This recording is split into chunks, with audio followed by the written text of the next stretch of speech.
Ang sarap ng combination. Hi mga ka-low carb! Dessert ba ang hanap mo this summer? Pero syempre low carb version and guilt-free. So try nyo to and share ko sa inyo kung paano ko ito ginawa. Let's go! Gamit ako dito ng coconut cream or yung fresh gata. Lagay ko siya sa freezer para hindi agad mapanis. Pwede kayong gumamit dito yung nakapack or yung nakakan. Ang gagawin ko pala dito is matcha milk. Make sure na ang gagamitin yung matcha powder is unsweetened. 3 teaspoon dissolve natin yan sa hot or normal water. Then blend, ihalo na natin siya dito sa coconut cream. Mix lang natin para well combine ang matcha and coconut cream. Add na rin tayo dito ng low carb sweetener, stevia yung gamit ko. 3 teaspoon yung nilagay ko, tama lang yung sweetness niya. Mag-add na lang kayo according sa preference nyo. Nag-add ako dito ng vanilla but this is optional. Then simmer lang natin yan for 3 minutes. Prepared ko naman yung gelatin na ginawa ko. 1, 2, 3, 4, 5, 6, 7, 9, 10, 11,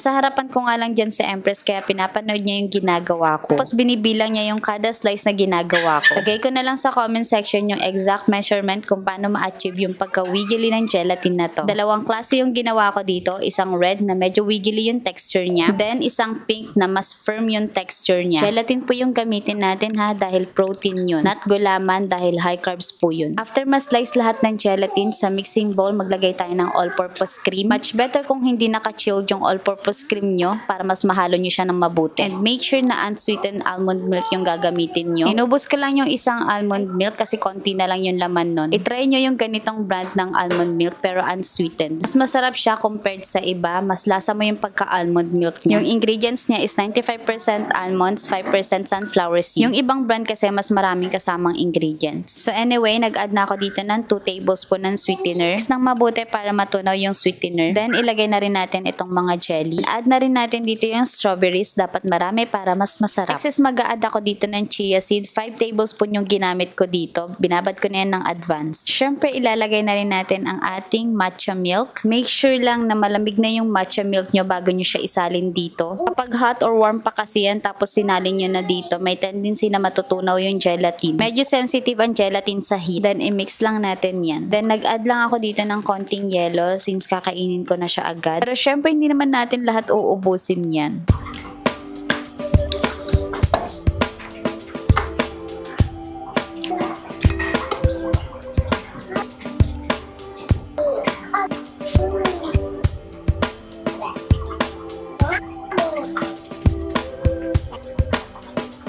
Look at that. Grabe, sobrang creamy. Ooh. Ang sarap.